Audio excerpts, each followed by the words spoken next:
ಗಳಲ್ಲಿ father Muller medical college ಮತ್ತು ಆಸ್ಪತ್ರೆ ವತಿಯಿಂದ ಸಾಕಷ್ಟು ಆರೋಗ್ಯ ಸಂಬಂಧಿತ ವಿಚಾರಗಳನ್ನ ನೀಡ್ತಾ ಬಂದಿದ್ದಾರೆ. ಹಾಗೆಯೇ ಇವತ್ತು ಹರ್ನಿಯಾ ಎಂಬ ವಿಷಯದ ಕುರಿತು ಮಾತನಾಡೋದಕ್ಕೆ ನಮ್ಮ ಜೊತೆಗೆ ಜನರಲ್ ಸರ್ಜರಿ ವಿಭಾಗದ ಸೀನಿಯರ್ ರೆಸಿಡೆಂಟ್ ಆದಂತಹ ಡಾಕ್ಟರ್ ಪ್ರಜ್ವಲ್ ಚಂದ್ರಶೇಖರ್ ಇದ್ದಾರೆ. ಬನ್ನಿ ಅವರನ್ನ ಕಾರ್ಯಕ್ರಮಕ್ಕೆ ವೆಲ್ಕಮ್ ಮಾಡಿ ಈ ಒಂದು ಆರೋಗ್ಯಕ್ಕೆ ಸಂಬಂಧಪಟ್ಟ ಹಾಗೆ ಮಾಹಿತಿಯನ್ನು ಪಡ್ಕೊಳ್ಳೋಣ. ಎಸ್ ಡಾಕ್ಟರ್, ಮೊದಲನೇದಾಗಿ ಕಾರ್ಯಕ್ರಮಕ್ಕೆ ಸ್ವಾಗತ. ನಮಸ್ಕಾರ. ಇತ್ತೀಚಿನ ದಿನಗಳಲ್ಲಿ ಸಾಕಷ್ಟು ಆರೋಗ್ಯ ಸಮಸ್ಯೆಗಳು ಎದುರಾಗೋದನ್ನ ಕಾಣಬಹುದು. ಸೊ ಏನಿದು ಹರ್ನಿಯಾ ಅನ್ನುವಂಥದ್ದು? ಮೊದಲನೇದಾಗಿ ಈ ಹರ್ನಿಯಾ ಅಂತ ಹೇಳುವಂಥದ್ದು ಒಂದು ಸಾಧಾರಣವಾಗಿ ನಾವು ನೋಡುವಂತ ಒಂದು ಇದು ಸಾಧಾರಣವಾಗಿ ಹೊಟ್ಟೆ ಭಾಗದಲ್ಲಿ ಕಾಣಿಸ್ಕೊಳ್ತದೆ. ಇದು ಹರ್ನಿಯಾ ಅಂತ ಹೇಳಿದ್ರೆ ನಮ್ಮ ಹೊಟ್ಟೆ ಮೇಲೆ ಮಾಂಸಖಂಡಗಳಿರ್ತವೆ. ಈ ಮಾಂಸಖಂಡಗಳಲ್ಲಿ ಏನಾದ್ರು ದುರ್ಬಲಗೊಂಡಾಗ ಹೊಟ್ಟೆ ಒಳಗೆ ಇರುವಂಥ ಅಂಗಾಂಗಗಳು ಅಂದರೆ ಸಣ್ಣ ಕರಳು, ದೊಡ್ಡ ಕರಳು, ಇದು ಈ ದುರ್ಬಲತೆಗೊಂಡಿರುವಂಥ ಮಾಂಸಖಂಡಗಳಿಂದ ತೂರ್ಕೊಂಡು ಹೊರಗಡೆ ಬರ್ತದೆ. ಇದನ್ನು ನಾವು ಹರ್ನಿಯಾ ಅಂತ ಕರಿತೇವೆ. ಹಾಗೂ ಹರ್ನಿಯಾ ನಮ್ಮ ಹೊಟ್ಟೆಯಲ್ಲಿ ಬೇರೆ ಬೇರೆ ಭಾಗಗಳಲ್ಲಿ ಕಾಣಿಕೊಳ್ತದೆ. ಬೇರೆ ಬೇರೆ ಭಾಗಗಳಲ್ಲಿ ಕಾಣಿಸ್ಕೊಳ್ಳೋದಕ್ಕೆ ಬೇರೆ ಬೇರೆ ಆದ ಹೆಸರುಗಳು ಇದೆ. ಹಾಗಾದ್ರೆ ಬೇರೆ ಬೇರೆ ಹೆಸರು ಏನು ಅನ್ನುವಂಥದ್ದು ಡಾಕ್ಟರ್? ಈಗ ಯಾವೆಲ್ಲ ಟೈಪ್ಸ್ ಇದೆ ಅನ್ನುವಂಥದ್ದು? ಈಗ ನಮ್ಮ ಹೊಟ್ಟೆಯ ಕೆಳಭಾಗ ಹಾಗೂ ತೊಡೆ ಸೇರುವಂಥ ಜಾಗೆಯನ್ನು ನಾವು ಇಂಗ್ವೈನಲ್ ರೀಜನ್ ಅಂತ ಕರಿತೇವೆ. ಆ ರೀಜನ್ ಅಲ್ಲಿ ಬರುವಂತ ಹರ್ನಿಯಾವನ್ನು ನಾವು ಇಂಗ್ವೈನಲ್ ಹರ್ನಿಯಾ ಅಂತ ಕರಿತೇವೆ.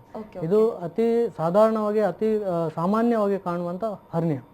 ಇನ್ನು ನಮ್ಮ ಹೊಕ್ಕಳಿನ ಭಾಗದಲ್ಲಿ ಕಾಣುವಂತ ಹರ್ನಿಯಾವನ್ನು ನಾವು ಅಂಬಲಿಕಲ್ ಹರ್ನಿಯಾ ಅಂತ ಕರಿತೇವೆ. ಹಾಗೆ ಹೊಕ್ಕಳಿನ ಮೇಲ್ಭಾಗ ಹಾಗೂ ಹೊಟ್ಟೆಯ ಮಧ್ಯಭಾಗ ಹಾಗೂ ಮೇಲ್ಭಾಗದಲ್ಲಿ ಕಾಣುವಂಥದ್ದನ್ನು ಎಪಿಗ್ಯಾಸ್ಟ್ರಿಕ್ ಹರ್ನಿಯಾ ಅಂತ ಕರಿತೇವೆ. ಇನ್ನು ಮುಂಚೆ ಏನಾದರೂ ಶಸ್ತ್ರಚಿಕಿತ್ಸೆ ಆಗಿದ್ದು ಆ ಶಸ್ತ್ರಚಿಕಿತ್ಸೆ ಆಗಿರುವಂಥ ಜಾಗದಲ್ಲಿ ಹರ್ನಿಯಾ ಆದರೆ ಅದನ್ನು ನಾವು ಇನ್ಸಿಷನಲ್ ಹರ್ನಿಯಾ ಅಂತ ಕರಿತೇವೆ. ಇದು ಸಾಮಾನ್ಯವಾಗಿ ಕಾಣಿಸುವಂಥ ಹರ್ನಿಯಾ. ಇನ್ನು ಬೇರೆ ಬೇರೆ ಥರದ ಹರ್ನಿಯಾಗಳಿವೆ, ಆದರೆ ಇದು ಇರೋದ್ರಲ್ಲಿ ತುಂಬ ಸಾಮಾನ್ಯವಾಗಿ ಇರುವಂಥ ಹರ್ನಿಯಾಗಳು. ಹಾಗಾದರೆ ಈ ಒಂದು ಹರ್ನಿಯಾ ಉಂಟಾಗೋದಕ್ಕೆ ಕಾರಣ ಏನು ಅನ್ನುವಂಥದ್ದು ಮೇನ್ ಆಗಿ ಹರ್ನಿಯಾ ಬರಬೇಕು ಅಂತ ಹೇಳಿದ್ರೆ ಹೊಟ್ಟೆಯಲ್ಲಿ ಯಾವಾಗ ಒತ್ತಡ ಜಾಸ್ತಿ ಆಗ್ತದೋ ಆವಾಗ ಹರ್ನಿಯಾ ಬರುವ ಸಾಧ್ಯತೆ ಇರ್ತದೆ. ಅದಕ್ಕೆ ಹೇಗೆ ಅಂದರೆ ದೀರ್ಘಕಾಲದ ಶ್ವಾಸಕೋಶದ ತೊಂದರೆ ಅಥವಾ ದೀರ್ಘಕಾಲದ ಕೆಮ್ಮು, ಅಸ್ತಮದಂಥ ಕಾಯಿಲೆಗಳಲ್ಲಿ ಕೆಮ್ಮುವಾಗ ಹೊಟ್ಟೆ ಮೇಲೆ ಒತ್ತಡ ಜಾಸ್ತಿ ಬೀಳ್ತದೆ, ಅದರಿಂದ ಹರ್ನಿಯಾ ಬರುವ ಸಾಧ್ಯತೆ ಇರ್ತದೆ. ಅಥವಾ ದೀರ್ಘಕಾಲದ ಮಲಬದ್ಧತೆ, ಕಾನ್ಸ್ಟಿಪೇಷನ್ ಆಗುವಾಗ ಅವ್ರು ಮೋಷನ್ ಪಾಸ್ ಮಾಡುವಾಗ ತುಂಬ ಒತ್ತಡ ಆಗ್ತಾರೆ ಹೊಟ್ಟೆ ಮೇಲೆ, ಅದರಿಂದ ಹರ್ನಿಯಾ ಬರುವ ಸಾಧ್ಯತೆ ಇರ್ತದೆ.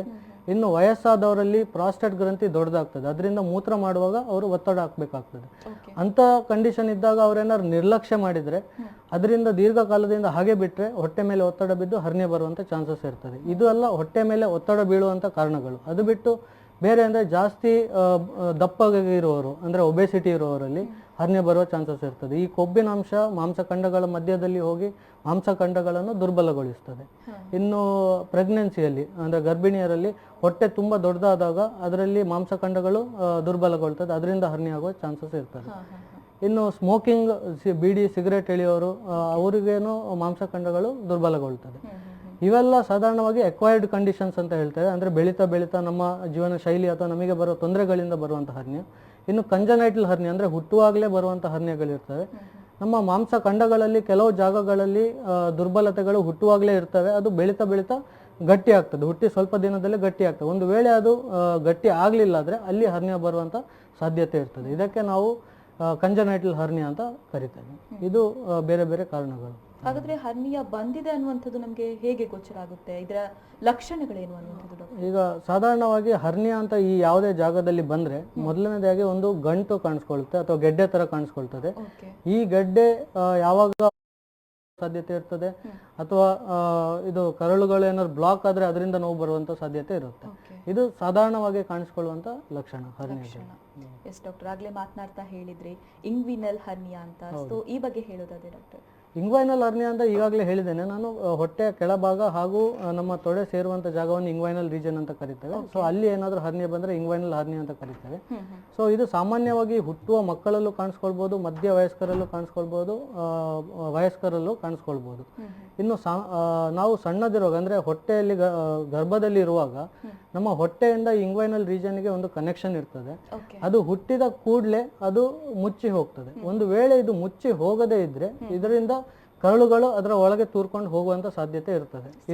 ಇದಕ್ಕೆ ನಾವು ಕಂಜನೈಟಲ್ ಇಂಗ್ವೈನಲ್ ಹರ್ನಿಯಾ ಅಂತ ಹೇಳ್ತೇವೆ. ಇನ್ನು ಬೆಳೀತಾ ಬೆಳೀತಾ ದೊಡ್ಡದಾದ್ಮೇಲೆ ಬರುವಂಥದ್ದು ಅಂದ್ರೆ ಮಧ್ಯ ವಯಸ್ಕರಲ್ಲಿ, ದೊಡ್ಡ ವಯಸ್ಕರಲ್ಲಿ ಈಗಾಗಲೇ ಹೇಳಿರುವಂಥ ಕಾರಣಗಳಿದೆಯಲ್ಲ ಅದರಿಂದ ಬರುವಂಥ ಸಾಧ್ಯತೆ ಇದೆ. ಇನ್ನು ತುಂಬ ವಯಸ್ಕರಲ್ಲಿ ನಮ್ಮ ಮಾಂಸಖಂಡಗಳು ಯಾವಾಗ ತುಂಬ ದುರ್ಬಲಗೊಳ್ತದೋ ಅದರಿಂದ ಡೈರೆಕ್ಟ್ ಆಗಿ ತೂರ್ಕೊಂಡು ಹೊರಗಡೆ ಬರುವಂಥ ಸಾಧ್ಯತೆ ಇರುತ್ತೆ. ಇದಕ್ಕೆ ನಾವು ಇಂಗ್ವೈನಲ್ ಹರ್ನಿಯಾ ಅಂತ ಹೇಳ್ತೀವಿ. ಇದೆಲ್ಲ ಬೇರೆ. ಓಕೆ ಡಾಕ್ಟರ್, ಇನ್ನು ಅಂಬಿಲಿಕಲ್ ಹರ್ನಿಯಾ ಅಂತ ಹೇಳಿದ್ರಿ, ಸೊ ಈ ಬಗ್ಗೆ ಕೇಳೋದಾದ್ರೆ ಡಾಕ್ಟರ್? ಅಂಬಿಲಿಕಲ್ ಹರ್ನಿಯಾ ಅಂತ ಹೇಳಿದ್ರೆ ಈಗಲೇ ಹೇಳಿದೆ ನಾನು, ಹೊಕ್ಕಳಿನ ಭಾಗದಲ್ಲಿ ಬರುವಂಥ ಹರ್ನಿಯಾವನ್ನು ಅಂಬಿಲಿಕಲ್ ಹರ್ನಿಯಾ ಅಂತ ಕರಿತೇವೆ. ಸೊ ಇದರಲ್ಲಿ ಇದನ್ನು ಅಷ್ಟೇ ಹುಟ್ಟಿದ ಮಕ್ಕಳಲ್ಲೂ ಕಾಣಿಸ್ಕೊಳ್ಬೋದು, ಮಧ್ಯವಯಸ್ಕರಲ್ಲೂ ಹಾಗೂ ಪ್ರಾಯ ಆದವರಲ್ಲೂ ಕಾಣಿಸ್ಕೊಳ್ಳುವಂಥ ಸಾಧ್ಯತೆ ಇರ್ತದೆ. ಇನ್ನು ಇದರಲ್ಲಿ ಏನಾಗ್ತದೆ ಅಂದರೆ, ಹುಟ್ಟಿದ ಮಕ್ಕಳಲ್ಲಿ ನಮ್ಮ ಹೊಕ್ಕಳ ಬಳ್ಳಿ ಇರ್ತದಲ್ಲ, ಆ ಹೊಕ್ಕಳ ಬಳ್ಳಿಯಲ್ಲಿ ಏನಾದರೂ ಇನ್ಫೆಕ್ಷನ್ ಆಗಿದ್ದರೆ ಅಥವಾ ಈ ಹೊಕ್ಕಳು ಇರುವಂಥ ಜಾಗದಲ್ಲಿ ಒಂದು ಚಿಕ್ಕ ತೂತು ಇರ್ತದೆ, ಅದು ಮುಚ್ಚಿ ಹೋಗಬೇಕು ಹುಟ್ಟಿದ ಕೂಡಲೇ. ಒಂದು ವೇಳೆ ಮುಚ್ಚಿ ಹೋಗದೇ ಇದ್ದರೆ ಅಲ್ಲಿಂದ ಹರ್ನಿಯಾ ಆಗುವಂಥ ಸಾಧ್ಯತೆ ಇರ್ತದೆ. ಇದು ಕಂಜನೈಟಲ್ ಅಂಬಿಲಿಕಲ್ ಹರ್ನಿಯಾ ಅಂತ ಹೇಳ್ತೇವೆ. ಇನ್ನು ವಯಸ್ಕರಲ್ಲಿ ಈಗಾಗಲೇ ಹೇಳಿರುವಂಥ ಎಲ್ಲ ಕಾರಣಗಳಿದೆ. ಯಾವುದ್ಯಾವುದು ಒತ್ತಡ ಬರೋದ್ರಿಂದ, ಇದು ದುರ್ಬಲಗೊಳ್ಳೋದ್ರಿಂದ ನಮ್ಮ ಮಾಂಸಖಂಡಗಳು ಅದರಿಂದ ಬರುವಂಥ ಸಾಧ್ಯತೆ ಇದೆ. ಎಸ್ ಡಾಕ್ಟರ್, ಅಂಬಿಲಿಕಲ್ ಹರ್ನಿಯಾ ಅಂದ್ರೆ ಏನು ಅನ್ನೋದನ್ನ ತಿಳಿಸ್ಕೊಟ್ರಿ. ಇನ್ನು ಈ ಒಂದು ಕಾಯಿಲೆಗೆ ಯಾವ ರೀತಿಯ ಚಿಕಿತ್ಸೆ ಇದೆ ಅನ್ನುವಂಥದ್ದು ಡಾಕ್ಟರ್? ಹೌದು, ಇದೊಂದು ಒಳ್ಳೆ ಪ್ರಶ್ನೆ. ಇಲ್ಲಿ ಏನಾಗುತ್ತೆ ಅಂತ ಹೇಳಿದ್ರೆ ನೋಡಿ, ಹರ್ನಿಯಾ ಅಂತ ಹೇಳಿದಾಗ ನಾವು ಯಾವುದೇ ಹರ್ನಿಯಾ ಇದ್ರೂ ಅದಕ್ಕೆ ಸರಿಯಾದ ಚಿಕಿತ್ಸೆ ಅಂತ ಹೇಳಿದ್ರೆ ಅದಕ್ಕೆ ಶಸ್ತ್ರಚಿಕಿತ್ಸೆನೇ ಮಾಡಬೇಕಾಗುತ್ತೆ. ಔಷಧಿ ಅಂತ ಹೇಳುವಂಥದ್ದು ಯಾವುದು ಆಗುವುದಿಲ್ಲ. ಆದರೆ ಈ ಕಂಜನೈಟಲ್ ಅಂಬಿಲಿಕಲ್ ಅಂದ್ರೆ ಹುಟ್ಟಿದ ಮಕ್ಕಳಲ್ಲಿ ಯಾವಾಗ ಹರ್ನಿಯಾ ಬರ್ತದಲ್ವ, ಅದಕ್ಕೆ ನಾವು ಸಾಧಾರಣವಾಗಿ ಶಸ್ತ್ರಚಿಕಿತ್ಸೆ ಮಾಡ್ಕೊಳ್ಳಿಕ್ಕೆ ಹೇಳುವುದಿಲ್ಲ. ನಾರ್ಮಲಿ ನಾವು ಹುಟ್ಟಿದ ಮೇಲೆ ಒಂದು ವೇಳೆ ಹರ್ನಿಯಾ ಇದ್ರೆ ಬೆಳೀತಾ ಬೆಳೀತಾ ಹೊಟ್ಟೆ ಬೆಳೀತಾ ಬೆಳೀತಾ ಮಾಂಸಖಂಡಗಳು ಬೆಳೆದು ಅದು ಈ ಹೊಕ್ಕಳಿನಲ್ಲಿರುವಂಥ ತೂತನ್ನು ಮುಚ್ಚಿ ಹೋಗ್ತದೆ. ಒಂದು ವೇಳೆ 4 ವರ್ಷದ ನಂತರನೂ ಅದು ಮುಚ್ಚಿ ಹೋಗ್ಲಿಲ್ಲ ಆದ್ರೆ ಶಸ್ತ್ರಚಿಕಿತ್ಸೆ ಮಾಡಬೇಕಾಗ್ತದೆ. 4 ವರ್ಷಕ್ಕಿಂತ ಮುಂಚೆ 90% 95% ಮಕ್ಕಳಲ್ಲಿ ಈ ಹೊಕ್ಕಳ ತೂತು ಅದರಷ್ಟಕ್ಕೆ ಮುಚ್ಚಿ ಹೋಗ್ತದೆ. ಇನ್ನು ಮಧ್ಯವಯಸ್ಕರಲ್ಲಿ ಹಾಗೂ ವಯಸ್ಕರಲ್ಲಿ ಬರುವಂಥ ಅಂಬಿಲಿಕಲ್ ಹರ್ನಿಯಾಕ್ಕೆ ಶಸ್ತ್ರಚಿಕಿತ್ಸೆನೇ ಮಾಡಬೇಕು, ಯಾವುದೇ ಥರದ ಔಷಧಿ ಇರುವುದಿಲ್ಲ. ಎಸ್ ಡಾಕ್ಟರ್, ಹರ್ನಿಯಾ ಅನ್ನುವಂಥ ಒಂದು ವಿಚಾರಕ್ಕೆ ಸಂಬಂಧಪಟ್ಟಂತೆ ನಿಮ್ಮ ಜೊತೆ ಇನ್ನಷ್ಟು ಮಾಹಿತಿಯನ್ನು ಪಡ್ಕೊಳ್ಳೋದಕ್ಕಿದೆ. ಅದಕ್ಕೂ ಮುನ್ನ ಶಾರ್ಟ್ ಬ್ರೇಕ್.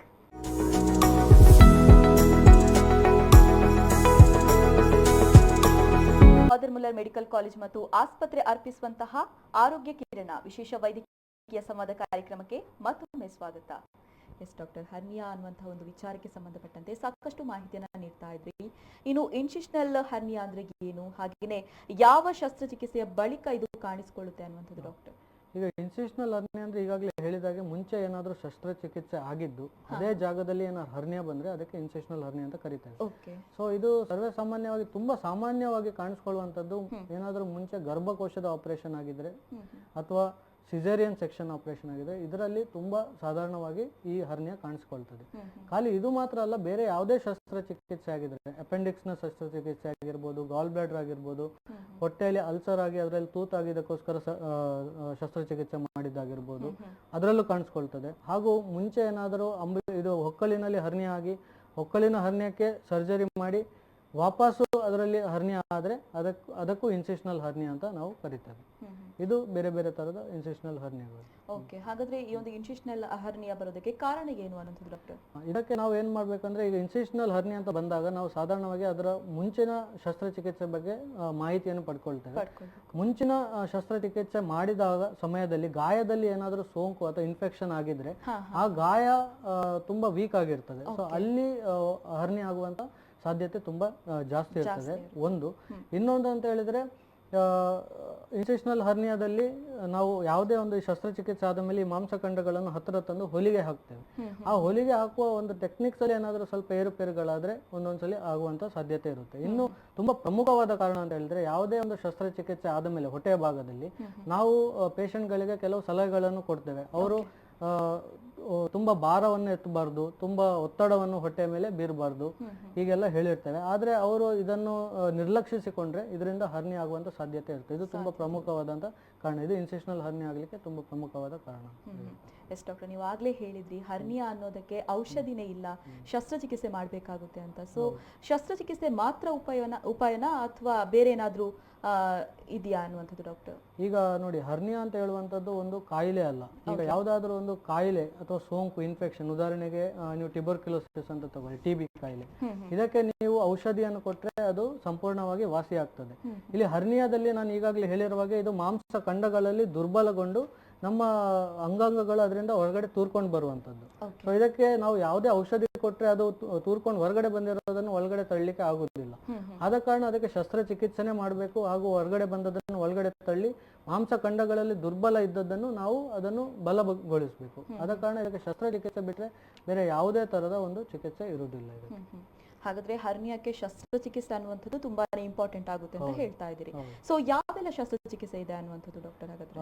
ಹರ್ನಿಯಾಕ್ಕೆ ಈಗ ನಾವು ಮಾಡುವಂತದ್ರಲ್ಲಿ ಎರಡು ವಿಧಾನದ್ದು ಇರ್ತದೆ. ಒಂದು ಓಪನ್ ಹರ್ನಿಯಾ ಶಸ್ತ್ರಚಿಕಿತ್ಸೆ, ಇನ್ನೊಂದು ಲ್ಯಾಪ್ರೋಸ್ಕೋಪಿಕ್ ಶಸ್ತ್ರಚಿಕಿತ್ಸೆ ಅಂತ ಎರಡು ಇರ್ತದೆ.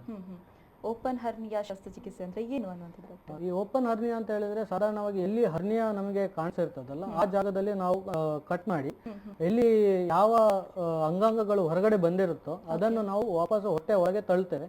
ಆಮೇಲೆ ಎಲ್ಲಿ ದುರ್ಬಲಗೊಂಡಿರುವ ಜಾಗ ಇರ್ತದಲ್ಲ ಆ ಜಾಗವನ್ನು ನಾವು ಹತ್ತಿರ ತಂದು ಮಾಂಸಖಂಡಗಳನ್ನು ಹತ್ತಿರ ತಂದಲ್ಲಿ ಹೊಲಿಗೆ ಹಾಕ್ತೇವೆ. ಹೊಲಿಗೆ ಹಾಕಿದ ಮೇಲೆ ಅದರ ಮೇಲೆ ಒಂದು ಮೆಶ್ ಅಂತ ಇರ್ತದೆ, ಮೆಶ್ ಅಂತ ಜಾಲಿ ಅಂತ ಹೇಳ್ತೇವೆ. ಅದು ಸಾಧಾರಣವಾಗಿ ನಮ್ಮ ಸೊಳ್ಳೆ ಪರದೆ ಇದೆಯಲ್ಲ ಅದೇ ತರ ಇರ್ತದೆ. ಅದು ಈ ದುರ್ಬಲತೆ ಎಷ್ಟು ದೊಡ್ಡದಿದೆ ಅದಕ್ಕೆ ಅನುಸಾರವಾಗಿ ಬೇರೆ ಬೇರೆ ಸೈಜ್ಗಳು ಬರ್ತವೆ. ಆ ಸೈಜಿನಂತದ್ದು ಅದರ ಮೇಲೆ ಇಟ್ಟು ಅದು ಮಾಂಸಖಂಡಗಳೊಟ್ಟಿಗೆ ನಾವು ಅದನ್ನು ಹೊಲಿಗೆ ಹಾಕ್ತೇವೆ. ಸೊ ಇದರಿಂದ ಏನಾಗ್ತದೆ, ಮಾಂಸಖಂಡಗಳು ಅದರ ಮೇಲೆ ಬೆಳೆದು ಬಿಟ್ಟು ಆ ಜಾಗ ದುರ್ಬಲಗೊಂಡ ಜಾಗ ತುಂಬಾ ಬಲಗೊಳ್ತದೆ, ತುಂಬಾ ಸ್ಟ್ರಾಂಗ್ ಆಗ್ತದೆ, ಹಾಗೂ ಮುಂದೆ ಹರ್ನಿಯಾ ಆಗದಾಗೆ ನೋಡಿಕೊಳ್ತದೆ. ಇದು ಓಪನ್ ಹರ್ನಿಯಾದಲ್ಲಿ ನಾವು ಮಾಡುವಂತ ವಿಧಾನ. ಎಸ್ ಡಾಕ್ಟರ್, ಓಪನ್ ಹರ್ನಿಯಾದ ಬಗ್ಗೆ ಹೇಳಿದ್ರಿ, ಇನ್ನು ಹಾಗೇನೆ ಲ್ಯಾಪ್ರೋಸ್ಕೋಪಿಕ್ ಅಂತ ಹೇಳಿದ್ರಿ. ಸೊ ಈ ಬಗ್ಗೆ ಹೇಳೋದಾದ್ರೆ? ಲ್ಯಾಪ್ರೋಸ್ಕೋಪಿಕ್ ಶಸ್ತ್ರಚಿಕಿತ್ಸೆ ಅಂತ ಹೇಳಿದ್ರೆ ಇದು ಸಾಮಾನ್ಯವಾಗಿ ಎಲ್ಲರೂ ಹೇಳ್ಕೊಳ್ಳುವಂತಂದ್ರೆ ಕಂಪ್ಯೂಟರ್ ಆಪರೇಷನ್ ಅಂತ ಹೇಳ್ತೇವಲ್ಲ ಅದು. ಸೊ ಇದರಲ್ಲಿ ಏನಾಗ್ತದೆ ಅಂದ್ರೆ ನಾವು ಹೊಟ್ಟೆಯಲ್ಲಿ 3 ಇಂದ 4 ಚಿಕ್ಕ ಚಿಕ್ಕ ತೂತು ಮಾಡ್ತೇವೆ. ಅಂತ ಹೇಳಿದ್ರೆ ಒಂದು ಅರ್ಧ ಸೆಂಟಿಮೀಟರ್ 1 ಸೆಂಟಿಮೀಟರ್ ನಂತ ತೂತು ಮಾಡ್ತೇವೆ. ಹಾಗೂ ಅದರಲ್ಲಿ ಒಂದು ತೂತಿನಲ್ಲಿ ನಾವು ಕ್ಯಾಮರಾವನ್ನು ಒಳಗೆ ಹಾಕ್ತೇವೆ, ಹೊಟ್ಟೆ ಒಳಗೆ ಹಾಕ್ತೇವೆ. ಹಾಗೂ ಕ್ಯಾಮರಾದಲ್ಲಿ ಬರುವಂತದ್ದನ್ನು ನಾವು ಕಂಪ್ಯೂಟರ್ ಅಲ್ಲಿ ನೋಡ್ತೇವೆ. ಹಾಗೂ ಇನ್ನು ಉಳಿದ 2-3 ತೂತುಗಳಲ್ಲಿ ನಾವು ಇನ್ಸ್ಟ್ರೂಮೆಂಟ್ಸ್ ಅನ್ನು ಹಾಕ್ತೇವೆ. ಹಾಗೂ ಕಂಪ್ಯೂಟರ್ ಅನ್ನು ನೋಡಿಕೊಂಡು ಈ ಶಸ್ತ್ರಚಿಕಿತ್ಸೆಯನ್ನು ಮಾಡ್ತೇವೆ. ಇದರಲ್ಲೂ ಹರ್ನಿಯಾದಲ್ಲಿ ಇದರಲ್ಲೂ 2 ಬೇರೆ ಬೇರೆ ತರದ ಶಸ್ತ್ರಚಿಕಿತ್ಸೆಗಳಿರುತ್ತೆ ಲ್ಯಾಪ್ರೋಸ್ಕೋಪಿಯಲ್ಲಿ. ಒಂದು ಅಂದ್ರೆ ಹೊಟ್ಟೆ ಒಳಗೆ ಹೋಗ್ತೇವೆ, ಹೊಟ್ಟೆ ಒಳಗೆ ಕ್ಯಾಮರಾವನ್ನು ಹಾಕ್ತೇವೆ. ಹಾಗೂ ಒಳಗೆಯಿಂದ ಅಂಗಾಂಗಗಳು ಹೊರಗೆ ಹೋಗಿರುತ್ತಲ್ಲ, ತೂರ್ಕೊಂಡು ಹೋಗಿರುತ್ತಲ್ಲ, ಅದನ್ನು ಒಳಗಡೆಗೆ ಎಳ್ಕೊಂಡು ಒಳಗಡೆಯಿಂದಾನೇ ಈ ಮಾಂಸಖಂಡಗಳಲ್ಲಿ ದುರ್ಬಲತೆಗೊಂಡಿದ್ದನ್ನು ಹೊಲಿಗೆ ಹಾಕಿ ರಿಪೇರ್ ಮಾಡ್ತೇವೆ. ಹಾಗೂ ಒಳಗಡೆಯಿಂದಾನೇ ಮೆಶ್ ಹಾಕ್ತೇವೆ. ಇನ್ನೊಂದು ಅಂದ್ರೆ ನಮ್ಮ ಹೊಟ್ಟೆ ಮೇಲೆ ಇರುವಂತ ಮಾಂಸಖಂಡಗಳಲ್ಲಿ 3 ಪದರಗಳಿರ್ತವೆ, 3 ಲೇಯರ್ ಇರ್ತದೆ. ಈ ಲೇಯರ್ಗಳ ಮಧ್ಯದಲ್ಲಿ ಕ್ಯಾಮರಾ ಹಾಕಿ ಸೇಮ್ ಇದೇ ತರ ಯಾವುದು ಹೊರಗಡೆ ಹೋಗಿದೆ ಆ ಅಂಗಾಂಗಗಳನ್ನು ಒಳಗೆ ತಳ್ಳಿ ಅಲ್ಲಿ ನಾವು ಮೆಶ್ ಹಾಕಿ ಸರಿ ಮಾಡ್ತೇವೆ. ಹಾಗಾದ್ರೆ ಈ ಒಂದು ಶಸ್ತ್ರಚಿಕಿತ್ಸೆಯಿಂದ ಏನೆಲ್ಲ ಬೆನಿಫಿಟ್ಸ್ ಇದೆ ಅನ್ನುವಂಥದ್ದು ಡಾಕ್ಟರ್? ಹೌದು, ಈಗ ನೋಡಿ ಓಪನ್ ಶಸ್ತ್ರಚಿಕಿತ್ಸೆ ಈಗಾಗಲೇ ಹೇಳಿದಾಗೆ ಎಲ್ಲಿ ಹರ್ನಿಯಾ ಇರ್ತದೆ ನಾವು ಅಲ್ಲಿ ಅಷ್ಟು ಕಟ್ ಮಾಡ್ತೇವೆ, ಒಂದು 5 ರಿಂದ 6 ಸೆಂಟಿಮೀಟರ್ ಅಷ್ಟು ದೊಡ್ಡ ಗಾಯ ಇರ್ತದೆ. ಆದ್ರೆ ಲ್ಯಾಪ್ರೋಸ್ಕೋಪಿಯಲ್ಲಿ ಅರ್ಧ ಸೆಂಟಿಮೀಟರ್ ಇಂದ 1 ಸೆಂಟಿಮೀಟರ್ನಷ್ಟೇ ಗಾಯ ಇರ್ತದೆ, ಚಿಕ್ಕ ಚಿಕ್ಕ ಗಾಯಗಳು ಇರ್ತದೆ. ಯಾವಾಗ ಗಾಯ ಚಿಕ್ಕದಾಗ್ತದೋ ಅದರಿಂದ ನಮಗೆ ನೋವು ಕೂಡ ತುಂಬಾ ಕಡಿಮೆ ಇರ್ತದೆ. ಸೊ ಶಸ್ತ್ರಚಿಕಿತ್ಸೆ ಆದ ಮೇಲೆ ಅವರ ಚೇತರಿಕೆ ಏನಿದೆ ಅಲ್ಲ ಅದು ತುಂಬಾ ಬಹಳ ಚೆನ್ನಾಗಿರ್ತದೆ.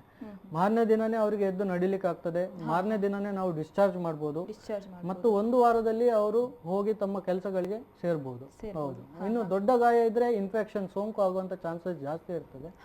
ಇನ್ನು ಚಿಕ್ಕ ಗಾಯಗಳಲ್ಲಿ ಸೋಂಕು ಅಥವಾ ಇನ್ಫೆಕ್ಷನ್ ಆಗುವಂತ ಚಾನ್ಸಸ್ ತುಂಬಾ ಕಡಿಮೆ. ಇದೆಲ್ಲ ಲ್ಯಾಪ್ರೋಸ್ಕೋಪಿಕ್ ಸರ್ಜರಿಯಲ್ಲಿ ಇರುವಂತ ಲಾಭಗಳು. ಆಗ್ಲೇ ಹೇಳಿದ್ರೆ ಔಷಧಿ ಕೂಡ ಇಲ್ಲ ಅಂತ. ಸೊ ಶಸ್ತ್ರಚಿಕಿತ್ಸೆ ಏನು ಮಾಡ್ತಾರೆ, ಸೊ ಮಾಡದೇ ಇದ್ರೆ ಏನಾಗುತ್ತೆ ಅನ್ನುವಂಥದ್ದು ಡಾಕ್ಟರ್? ಹೌದು, ಇದು ಸಾಧಾರಣವಾಗಿ ತುಂಬಾ ಜನ ಹೀಗೆ ಬಿಟ್ಟು ಬಿಡ್ತಾರೆ.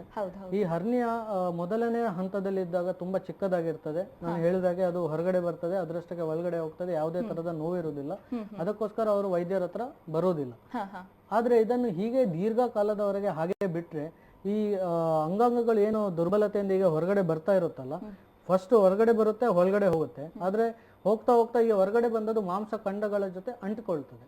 ಅಂಟ್ಕೊಂಡಾಗ ಅದು ಬರೇ ಹೊರಗಡೆ ಬಂದು ಹಾಗೆ ನಿಂತ್ಕೊಳ್ತದೆ. ಇದು ತೊಂದರೆಯ ಮೊದಲ ಹಂತ. ಇದಕ್ಕೆ ನಾವು ಇರ್ರೆಡ್ಯೂಸಿಬಲ್ ಹರ್ನಿಯಾ ಅಂತ ನಾವು ಕರಿತೇವೆ.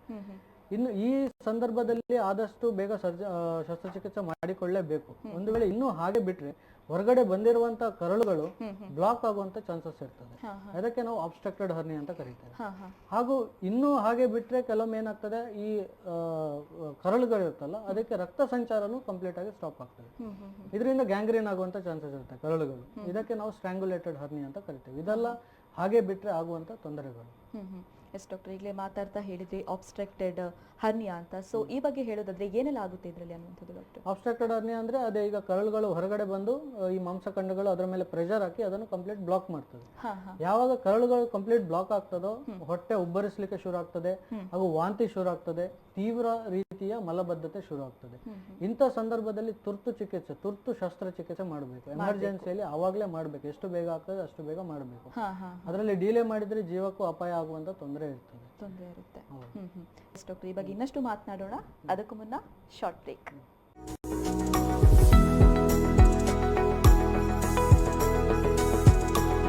ವಿಶೇಷ ವೈದ್ಯಕೀಯ ಸಂವಾದ ಕಾರ್ಯಕ್ರಮಕ್ಕೆ ಮತ್ತೊಮ್ಮೆ ಸ್ವಾಗತ. ಎಸ್ ಡಾಕ್ಟರ್, ಆಗ್ಲೇ ಹೇಳ್ತಾ ಇದ್ರಿ ಏನು ಸ್ಟ್ರ್ಯಾಂಗ್ಯುಲೇಟ್ ಹರ್ನಿಯಾ ಅಂತ ಹೇಳಿದ್ರಿ. ಸೊ ಈ ಬಗ್ಗೆ ಹೇಳೋದಾದ್ರೆ ಏನೆಲ್ಲ ಆಗುತ್ತೆ ಇದರಲ್ಲಿ ಅನ್ನುವಂಥದ್ದು ಡಾಕ್ಟರ್? ಓಕೆ, ಈ ಸ್ಟ್ರ್ಯಾಂಗ್ಯುಲೇಟೆಡ್ ಹರ್ನಿಯಾ ಅಂತ ಹೇಳಿದ್ರೆ ಇದು ತುಂಬಾ ದೀರ್ಘಕಾಲದವರೆಗೆ ಹಾಗೆ ಬಿಟ್ಟಾಗ ಆಗುವಂಥದ್ದು. ಇದರಲ್ಲಿ ಏನಾಗ್ತದೆ, ಕರಳುಗಳು ಹೊರಗಡೆ ಬಂದಾಗ ಅದಕ್ಕೆ ಬರುವಂತ ರಕ್ತ ಸಂಚಾರವನ್ನು ಬ್ಲಾಕ್ ಮಾಡ್ತದೆ. ಈ ಮಾಂಸಖಂಡಗಳು ಅದರ ಮೇಲೆ ಪ್ರೆಷರ್ ಹಾಕಿ ಅದರಿಂದಾಗಿ ರಕ್ತ ಸಂಚಾರ ಸ್ಟಾಪ್ ಆಗ್ತದೆ. ಈ ರಕ್ತ ಸಂಚಾರ ಸ್ಟಾಪ್ ಆದಾಗ ಏನಾಗ್ತದೆ ಅಂತ ಹೇಳಿದ್ರೆ ನಮ್ಮ ಕರಳುಗಳು ಏನು ಹೊರಗಡೆ ಬಂದಿದೆಯಲ್ಲ ಅದು ಗ್ಯಾಂಗ್ರೀನ್ ಆಗ್ತದೆ.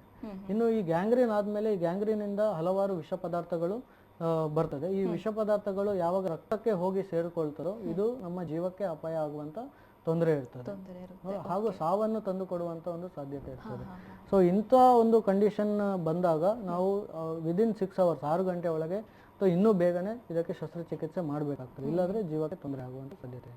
ಹಾಗಾದ್ರೆ ಎಮರ್ಜೆನ್ಸಿ ಸಂದರ್ಭದಲ್ಲಿ ಹರ್ನಿಯಾ ಚಿಕಿತ್ಸೆ ಮಾಡೋದ್ರಿಂದ ಏನೆಲ್ಲ ತೊಂದರೆಗಳಾಗಬಹುದು ಅನ್ನೋದು ಡಾಕ್ಟರ್? ಹೌದು, ಈಗ ನಾನು ಆಲ್ರೆಡಿ ಮೊದಲನೇ ಹಂತದಲ್ಲಿರುವಂತಹ ಹರ್ನಿಯಾ ಅಂದ್ರೆ ಚಿಕ್ಕ ಹರ್ನಿಯಾ ಅದರಷ್ಟಕ್ಕೆ ಹೊರಗಡೆ ಬರುತ್ತೆ, ಒಳಗಡೆ ಹೋಗುತ್ತೆ. ಇಂಥ ಹರ್ನಿಯಾ ಇದ್ದಾಗ ನೀವು ವೈದ್ಯರ ಹತ್ರ ಬಂದ್ರೆ ನಾವು ಅದನ್ನು ನೋಡಿ ಅವರಿಗೆ ಎಲ್ಲ ರಕ್ತ ಪರೀಕ್ಷೆಯನ್ನೆಲ್ಲ ಮಾಡಿ ಬೇರೆ ಎಲ್ಲ ಪರೀಕ್ಷೆಗಳನ್ನು ಮಾಡಿ ಶಸ್ತ್ರಚಿಕಿತ್ಸೆ ಮಾಡ್ತೇವೆ. ಇವಾಗ ಅವರಿಗೆ ಮಾಡಿರುವಂತಹ ರಕ್ತ ಪರೀಕ್ಷೆಗಳಲ್ಲಿ ಏನಾದರೂ ಏರುಪೇರುಗಳಿದ್ರು ನಾವು ಅದನ್ನು ಸರಿ ಮಾಡಿ, ಬೇರೆ ಯಾವುದೇ ಟೆಸ್ಟ್ಗಳಲ್ಲಿ ಏನಾದ್ರು ಏರುಪೇರುಗಳಿದ್ರೆ ಅದನ್ನು ಸರಿ ಮಾಡಿ ಮತ್ತೆ ಶಸ್ತ್ರಚಿಕಿತ್ಸೆಯನ್ನು ಮಾಡ್ತೇವೆ. ಇದರಿಂದ ಅವರಿಗೆ ಚಿಕಿತ್ಸೆ ತುಂಬಾ ಚೆನ್ನಾಗಿ ಆಗ್ತದೆ, ಮುಂದೆ ಹರ್ನಿಯಾ ಆಗುವಂತ ಚಾನ್ಸಸ್ ತುಂಬಾ ಕಡಿಮೆ ಇರ್ತದೆ. ಇದೆಲ್ಲ ಇದರಲ್ಲಿ ಇರುವಂತಹ ಒಂದು ಲಾಭಗಳು. ಒಂದು ವೇಳೆ ಅದನ್ನು ದೀರ್ಘಕಾಲ ಹಾಗೆ ಬಿಟ್ರೆ, ಎಮರ್ಜೆನ್ಸಿ ತುರ್ತು ಸಮಯದಲ್ಲಿ ಬಂದ್ರೆ ಅಂದ್ರೆ ಆಬ್ಸ್ಟ್ರಕ್ಟೆಡ್ ಹರ್ನಿಯಾ, ಸ್ಟ್ರ್ಯಾಂಗ್ಯುಲೇಟೆಡ್ ಹರ್ನಿಯಾ ಆಗಿ ಬಂದ್ರೆ ನಾವು ಆಗ ರಕ್ತ ಪರೀಕ್ಷೆಯಲ್ಲಿ ಅಥವಾ ಬೇರೆ ಯಾವುದೇ ಪರೀಕ್ಷೆಗಳಲ್ಲೂ ಏರುಪೇರಿದ್ರು ನಾವು ಅದನ್ನು ಸರಿ ಮಾಡ್ಲಿಕ್ಕೆ ಆಗಲ್ಲ. ಆ ಟೈಮಲ್ಲಿ ಶಸ್ತ್ರಚಿಕಿತ್ಸೆ ಮಾಡಲೇಬೇಕು, ಇಲ್ಲಾಂದ್ರೆ ಜೀವಕ್ಕೆ ಅಪಾಯ ಇದೆ. ಒಂದನೇದು. ಇನ್ನೊಂದಂದ್ರೆ ಈಗ ಸ್ಟ್ರ್ಯಾಂಗ್ಯುಲೇಟೆಡ್ ಹರ್ನಿಯಾ ಅಂತ ಹೇಳಿದೆ, ಅದರಲ್ಲಿ ಕರಳುಗಳು ಗ್ಯಾಂಗ್ರೀನ್ ಆಗ್ತವೆ. ಗ್ಯಾಂಗ್ರೀನ್ ಆದಾಗ ಏನಾಗ್ತದೆ, ನಾವು ಅಷ್ಟು ಗ್ಯಾಂಗ್ರೀನ್ ಆದಂತ ಕರಳುಗಳನ್ನು ಕಟ್ ಮಾಡಿ ಉಳಿದ ಕರಳನ್ನು ಹತ್ರ ತಂದು ಜೋಡಿಸಬೇಕಾಗ್ತದೆ. ಇಂಥ ಸಂದರ್ಭದಲ್ಲಿ ಈ ಶಸ್ತ್ರಚಿಕಿತ್ಸೆ ಮಾಡಿದಾಗ ನಾವು ಯಾವುದೇ ಒಂದು ಮೆಶ್ ಅನ್ನು ಹಾಕ್ಲಿಕ್ಕೆ ಆಗುದಿಲ್ಲ. ಓಕೆ, ಈ ಮೆಶ್ ಯಾವಾಗ ನಾವು ಹಾಕುದಿಲ್ವೋ, ಈ ಜಾಲಿ ಅಥವಾ ಮೆಶ್ ಅಂತ ಏನ್ ಹೇಳ್ತೇವಲ್ಲ, ಇದು ಹಾಕುದಿಲ್ವೋ ಗಾಯ ಗಟ್ಟಿ ಆಗುದಿಲ್ಲ, ಹಾಗೂ ವಾಪಸ್ಸು ಹರ್ನಿಯಾ ಆಗುವಂತ ಸಾಧ್ಯತೆ ತುಂಬಾ ಜಾಸ್ತಿ ಇರ್ತದೆ, ರಿಕರೆನ್ಸ್ ತುಂಬಾ ಜಾಸ್ತಿ ಇರ್ತದೆ.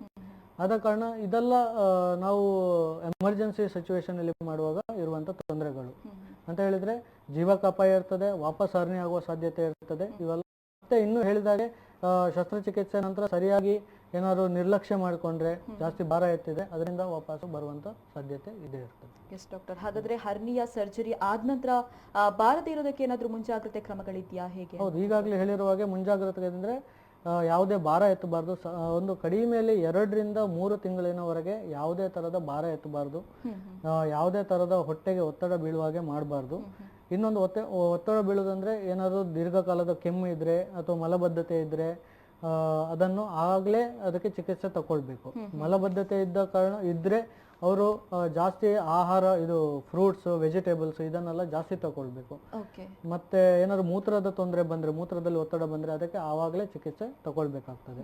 ಇನ್ನು ಇಂಥ ಶಸ್ತ್ರಚಿಕಿತ್ಸೆ ಆದ ಮೇಲೆ ಮಲ್ಗಿ ಏಳುವಾಗ ಸೀದಾ ಹೇಳ್ಬಾರ್ದು, ಒಂದು ಸೈಡಿಗೆ ಟರ್ನ್ ಆಗಿ ಹೇಳ್ಬೇಕು, ಆಗ ಹೊಟ್ಟೆ ಮೇಲೆ ಒತ್ತಡ ಕಮ್ಮಿ ಬೀಳ್ತದೆ. ಇದರಿಂದ ವಾಪಸ್ ಹರ್ನಿಯಾ ಆಗುವಂತ ಚಾನ್ಸಸ್ ತುಂಬಾ ಕಡಿಮೆ ಇದೆ. ಸರ್ಜರಿ ಆದ ನಂತರ ಯಾವ ರೀತಿಯಲ್ಲಿ ತಡೆಗಟ್ಟಬಹುದು ಅಂತ ಹೇಳಿದ್ರಿ. ಸೊ ಹರ್ನಿಯಾ ಬರೋದಕ್ಕಿಂತ ಮುಂಚೆ ಯಾವ ರೀತಿಯಲ್ಲಿ ತಡೆಗಟ್ಟಬಹುದು ಹಾಗಾದ್ರೆ ಅಂತ ನೋಡಿ. ಇವಾಗ ಕಂಜನೈಟಲ್ ಹರ್ನಿಯಾ ಅಂತ ನಾನು ಇವಾಗಲೇ ಆಲ್ರೆಡಿ ನಿಮಗೆ ಹೇಳಿದ್ದೇನೆ. ಇದು ಹುಟ್ಟುವಾಗ ನಮ್ಮ ಶರೀರದಲ್ಲಿ ಕೆಲವು ಕಡೆ ದುರ್ಬಲತೆಗಳು ಇರ್ತವೆ, ಇದು ಅದರಷ್ಟಕ್ಕೆ ಮುಚ್ಚಿ ಹೋಗ್ಬೇಕು. ಇದು ನಮ್ಮ ಕೈಯಲ್ಲಿ ಇಲ್ಲ, ಕೆಲವೊಮ್ಮೆ ಮುಚ್ಚಿಕೊಳ್ತದೆ, ಕೆಲವೊಮ್ಮೆ ಹಾಗೆ ಓಪನ್ ಇರ್ತದೆ. ಒಂದು ವೇಳೆ ಓಪನ್ ಇದ್ರೆ ಅದರಿಂದ ಹರ್ನಿಯಾ ಆಗುವಂತ ಸಾಧ್ಯತೆ ಇರ್ತದೆ. ಇದನ್ನು ನಾವು ತಡೆದುಕೊಳ್ಳಿಕ್ಕೆ ಸಾಧ್ಯ ಇಲ್ಲ. ಇನ್ನು ಬರದೇ ಇರ್ಲಿಕ್ಕೆ ಈಗಾಗಲೇ ಹೇಳಿರುವಂತ ಬೇರೆ ಬೇರೆ ಕಾರಣಗಳು, ಅಂದ್ರೆ ಕೆಮ್ಮು ಬಂದಾಗ ಅದಕ್ಕೆ ಇಮಿಡಿಯೇಟ್ ಆಗಿ ಚಿಕಿತ್ಸೆ ತಗೊಳ್ಬೇಕು. ಮಲಬದ್ಧತೆ ಆಗದಾಗೆ ಇಮಿಡಿಯೇಟ್ ಆಗಿ ಚಿಕಿತ್ಸೆ ತಗೊಳ್ಬೇಕು. ರೆಗ್ಯುಲರ್ ಆಗಿ ವ್ಯಾಯಾಮವನ್ನು ಮಾಡ್ತಾ ಇರಬೇಕು. ಆವಾಗ ನಮಗೆ ಯಾವುದೇ ಮಲಬದ್ಧತೆ ಆಗಲಿ, ನಮ್ಮ ಶರೀರ ಯಾವಾಗಲೂ ಫಿಟ್ ಆಗಿರ್ತದೆ. ಅದರಿಂದ ವಾಪಸ್ ಹರ್ನಿಯಾ ಬರುವಂತ ಸಾಧ್ಯತೆ ಇರುವುದಿಲ್ಲ. ಇವೆಲ್ಲ ಬೇಕಾಗಿರುವಂತ ಇದು. ಡಾಕ್ಟರ್, ಇನ್ನು ಹರ್ನಿಯಾ ತೊಂದರೆ ಒಳಪಟ್ಟವರಿಗೆ ಏನಾದ್ರೂ ಸಲಹೆ ನೀಡ್ತೀರಾ ಹೇಗೆ ಅಂತ? ಹೌದು, ಈಗ ಹರ್ನಿಯಾ ಯಾರಿಗಾದ್ರೂ ಇದ್ರೆ ನೀವು ಅದು ಮೊದಲನೇ ಹಂತ ಅಂದ್ರೆ ತುಂಬಾ ಚಿಕ್ಕದಾಗಿರುವಾಗಲೇ ನೀವು ವೈದ್ಯರನ್ನು ಬಂದು ಸಲಹೆ ತಕೊಳ್ಳಿ, ವೈದ್ಯರನ್ನು ತೋರಿಸಿ ಅದಕ್ಕೆ ಮೊದಲನೇ ಹಂತದಲ್ಲಿ ಶಸ್ತ್ರಚಿಕಿತ್ಸೆ ಮಾಡಿಕೊಳ್ಳಿ. Okay. ಅದನ್ನು ದೀರ್ಘಕಾಲ ಹಾಗೆ ಬಿಟ್ಟರೆ ಅದರಿಂದ ನಿಮಗೆ ಏನಾದರೂ ತೊಂದರೆ ಬಂದೇ ಬರುತ್ತೆ. ದೀರ್ಘಕಾಲದ ನಂತರ ಏನಾದರೂ ತೊಂದರೆ ಆದರೆ ಅದರಿಂದ ಜೀವಕ್ಕೂ ಅಪಾಯ ಇದೆ, ಆಗುವ ಶಸ್ತ್ರಚಿಕಿತ್ಸೆಯಿಂದ ವಾಪಸ್ಸು ಹರ್ನಿಯ ಬರುವಂಥ ಸಾಧ್ಯತೆ ಇದೆ. ಆದ ಕಾರಣ ನಾನು ಏನು ಹೇಳ್ತೇನೆ ಅಂದರೆ, ಹರ್ನಿಯ ಬಂದಾಗ ಅದು ಮೊದಲನೇ ಹಂತದಲ್ಲಿ ತುಂಬ ಚಿಕ್ಕದಿರುವಾಗ ನೀವು ಶಸ್ತ್ರಚಿಕಿತ್ಸೆ ಮಾಡಿಸಿಕೊಳ್ಳುವುದೇ ಒಳ್ಳೆಯದಂತ ನಾನು ಹೇಳಲಿಕ್ಕೆ ಇಷ್ಟಪಡ್ತೀನಿ. ಎಸ್ ಡಾಕ್ಟರ್, ಇನ್ನು ಹರ್ನಿಯಾ ಸರ್ಜರಿ ವಿಷಯಕ್ಕೆ ಸಂಬಂಧಪಟ್ಟಂತೆ ಇನ್ನು ಫಾದರ್ ಮುಲ್ಲರ್ ಆಸ್ಪತ್ರೆಯಲ್ಲಿ ಯಾವ ರೀತಿಯ ಫೆಸಿಲಿಟಿ ಇದೆ ಅನ್ನುವಂಥದ್ದು ಡಾಕ್ಟರ್? ಹೌದು, ಈಗಾಗಲೇ ನಾನು ಹೇಳಿರುವಂಥ ಎಲ್ಲ ಒಂದು ಚಿಕಿತ್ಸೆ, ಹರ್ನಿಯಕ್ಕೆ ಏನೇನು ಚಿಕಿತ್ಸೆ ಇದೆ ಅದೆಲ್ಲನೂ ಫಾದರ್ ಮುಲ್ಲರ್ ಆಸ್ಪತ್ರೆಯಲ್ಲಿ ಮಾಡ್ತಾರೆ. ಓಕೆ. ಓಪನ್ ಸರ್ಜರಿನೂ ಮಾಡ್ತಾರೆ, ಲ್ಯಾಪ್ರೋಸ್ಕೋಪಿಕ್ ಸರ್ಜರಿನೂ ಮಾಡ್ತಾರೆ. ಇನ್ನು ನಿಮಗೆ ಓಪನ್ ಬೇಕಾ ಲ್ಯಾಪ್ರೋಸ್ಕೋಪಿಕ್ ಬೇಕಾ ಇದೆಲ್ಲ ನೀವು ಬಂದು ವೈದ್ಯರನ್ನು ತೋರಿಸಿ ಅದಾದಮೇಲೆ ವೈದ್ಯರೇ ಡಿಸಿಷನ್ ತಗೊಳ್ಬೋದು. ಸೊ ಕೆಲವೊಂದು ಕಂಡೀಷನ್ಗಳಿಗೆ, ಕೆಲವೊಂದು ಹರ್ನಿಯಾ ತೊಂದರೆಗಳಿಗೆ ಲ್ಯಾಪ್ರೋಸ್ಕೋಪಿ ಚೆನ್ನಾಗಿರುತ್ತೆ, ಕೆಲವೊಂದು ಹರ್ನಿಯಾಗಳಿಗೆ ಓಪನ್ ಸರ್ಜರಿನೇ ಬೆಟರ್ ಆಗಿರ್ತದೆ. ಸೊ ಆದ ಕಾರಣ ಅದು ಯಾವುದು ಮಾಡಿಸ್ಕೊಳ್ಬೇಕು ಅಂತ ಹೇಳುವಂಥದ್ದು ವೈದ್ಯರಿಗೆ ಬಿಟ್ಟು ಬಿಡೋದು ಒಳ್ಳೆಯದು. ಉಳಿದದೆಲ್ಲನೂ ಫಾದರ್ ಮುಲ್ಲರ್ ಆಸ್ಪತ್ರೆಯಲ್ಲಿ ಇದೆ. ಓಕೆ. ಹರ್ನಿಯಾ ಸರ್ಜರಿ ಎಷ್ಟರ ಮಟ್ಟಿಗೆ ಸಕ್ಸಸ್ ಆಗಿದೆ ಆ ಒಂದು ಆಸ್ಪತ್ರೆಯಲ್ಲಿ ಅನ್ನುವಂಥದ್ದು ಡಾಕ್ಟರ್? ಸಾಧಾರಣವಾಗಿ ಹರ್ನಿಯಾ ಓಪನ್ ಸರ್ಜರಿ ಆಗಲಿ ಲ್ಯಾಪ್ರೋಸ್ಕೋಪಿಕ್ ಸರ್ಜರಿ ಆಗಲಿ 99% ಅದರಲ್ಲಿ ಯಾವುದೇ ತೊಂದರೆ ಇರುವುದಿಲ್ಲ, ವಾಪಸ್ ಆಗುವಂಥ ಸಾಧ್ಯತೆ ತುಂಬ ಕಡಿಮೆ. ಇನ್ನು 1% ರಿಕರೆನ್ಸ್ ಚಾನ್ಸಸ್ ಕೆಲವೊಮ್ಮೆ ನಮ್ಮ ನಿರ್ಲಕ್ಷ್ಯದಿಂದ ಆಗಿರ್ಬೋದು, ಇರುವಂಥ ಬೇರೆ ತೊಂದರೆಗಳಿಂದ ಆಗಿರ್ಬೋದು, ಅಥವಾ ಎಮರ್ಜೆನ್ಸಿ ಸಿಚುವೇಶನ್ ಅಲ್ಲಿ ಮಾಡಿದಾಗ ಬರುವಂಥದ್ದು ಆಗಿರ್ಬೋದು. ಅದು ಬಿಟ್ಟರೆ ನಾನು ಹೇಳೋದೇನು ಅಂದರೆ 99% ನಾವು 100ರಲ್ಲಿ 99 ಜನರಿಗೆ ಮಾಡಿದ್ರಲ್ಲಿ ಯಾವುದೇ ಥರದ ತೊಂದರೆ ಇರೋದಿಲ್ಲ, ಎಲ್ಲ ಚೆನ್ನಾಗಿರುತ್ತೆ, ಏನೂ ತೊಂದರೆ ಆಗೋದಿಲ್ಲ, ಪ್ರಾಣಕ್ಕೆ ಕೂಡ ಏನು ಹಾನಿ ಆಗೋದಿಲ್ಲ. ಎಸ್ ಡಾಕ್ಟರ್, ಕೊನೆಯದಾಗಿ ಈ ಒಂದು ಹರ್ನಿಯಾ ಶಸ್ತ್ರಚಿಕಿತ್ಸೆ ಬಗ್ಗೆ ಹೇಳೋದಾದ್ರೆ ಏನ್ ಹೇಳ್ತೀರಾ ಅನ್ನುವಂಥದ್ದು ವೀಕ್ಷಕರಿಗೆ? ಅದೇ ಹರ್ನಿಯಾ ಜನರಿಗೆ ಭಯ ಕೂಡ ಇರುತ್ತೆ, ಸರ್ಜರಿ ಅಂದ್ರೆ ಹೇಗೋ ಏನು ಅಂತ. ಸೊ ಅದ್ರ ಬಗ್ಗೆ ಈ ಹರ್ನಿಯಾ ಸರ್ಜರಿ ಅಂತ ಹೇಳುವಂಥದ್ದು ದೊಡ್ಡ ಮೇಜರ್ ಸರ್ಜರಿ ಅಲ್ಲ, ಮೇಜರ್ ಶಸ್ತ್ರಚಿಕಿತ್ಸೆ ಅಲ್ಲ. ಓಕೆ. ನಾವು ರೆಗ್ಯುಲರ್ ಆಗಿ ದಿನಾಲು ಪ್ರತಿ ಆಪರೇಷನ್ ಡೇಯಲ್ಲಿ ನಾವು ಈ ಹರ್ನಿಯಾ ಆಪರೇಷನ್ ಅನ್ನು ಮಾಡ್ತೇವೆ. ಓಕೆ. ಸೊ ಇದನ್ನು ಯಾರು ಹೆದರ್ಕೊಳ್ಳುವಂಥ ಅಗತ್ಯ ಇಲ್ಲ. ಅದರಲ್ಲೂ ನೀವು ಮೊದಲ ಹಂತದಲ್ಲಿ ಬಂದು ಚಿಕ್ಕದಿರುವಾಗ ಮಾಡಿಸಿಕೊಂಡ್ರೆ ಇದು ತುಂಬಾ ಸೇಫ್ ಸರ್ಜರಿ. ನೀವು ಶಸ್ತ್ರಚಿಕಿತ್ಸೆ ಆಗಿ 1 ಅಥವಾ 2 ದಿನದಲ್ಲೇ ಡಿಸ್ಚಾರ್ಜ್ ಆಗಿ ಮನೆಗೆ ಹೋಗಬಹುದು, ಹಾಗೂ ಯಾವುದೇ ತೊಂದರೆ ಇರುವುದಿಲ್ಲ. ಎಸ್ ಡಾಕ್ಟರ್, ಇಷ್ಟು ಹೊತ್ತು ನಮ್ಮ ಜೊತೆಗಿದ್ದು ಹರ್ನಿಯಾ ಒಂದು ವಿಚಾರಕ್ಕೆ ಸಂಬಂಧಪಟ್ಟಂತೆ ಸಾಕಷ್ಟು ಮಾಹಿತಿಯನ್ನ ನೀಡಿದ್ರಿ. ಹಾಗೇನೆ ಆ ಒಂದು ಯಾವ ರೀತಿಯಲ್ಲಿ ಕಾಣಿಸ್ಕೊಳ್ಳುತ್ತೆ, ಹಾಗೆ ಯಾವ ರೀತಿಯ ಮುಂಜಾಗ್ರತಾ ಕ್ರಮಗಳಿವೆ, ಏನೆಲ್ಲ ಲಕ್ಷಣಗಳಿವೆ, ಎಲ್ಲದನ್ನ ಕೂಡ ತಿಳಿಸ್ಕೊಟ್ರಿ. Thank you so much doctor. Yes, ನೋಡಿದ್ರಲ್ಲ ವೀಕ್ಷಕರೇ, ಹರ್ನಿಯಾ ವಿಚಾರಕ್ಕೆ ಸಂಬಂಧಪಟ್ಟಾಗೆ, ಹಾಗೆಯೇ ಹರ್ನಿಯಾ ಸರ್ಜರಿ ಹೇಗಿದೆ, ಇದರ ಲಕ್ಷಣಗಳೇನು, ಯಾವ ರೀತಿಯಲ್ಲಿ ತಡೆಗಟ್ಟಬಹುದು, ಎಲ್ಲದನ್ನ ಕೂಡ ಡಾಕ್ಟರ್ ತಿಳಿಸಿಕೊಟ್ರು. ನೀವು ಕೂಡ ಇದರ ಪ್ರಯೋಜನವನ್ನ ಪಡ್ಕೊಳ್ಳಿ ಅಂತ ಹೇಳ್ತಾ, ಇದಾಗಿತ್ತು ಈ ಹೊತ್ತಿನ ವಿಶೇಷ ಕಾರ್ಯಕ್ರಮ. ನಿರಂತರ ಸುದ್ದಿ, ಮಾಹಿತಿ, ಮನೋರಂಜನೆಗಾಗಿ ನೋಡ್ತಾ ಇರಿ V4 ನ್ಯೂಸ್. ಇದು ಮುನ್ನುಡಿ, ಮುನ್ನಡೆಗಾಗಿ.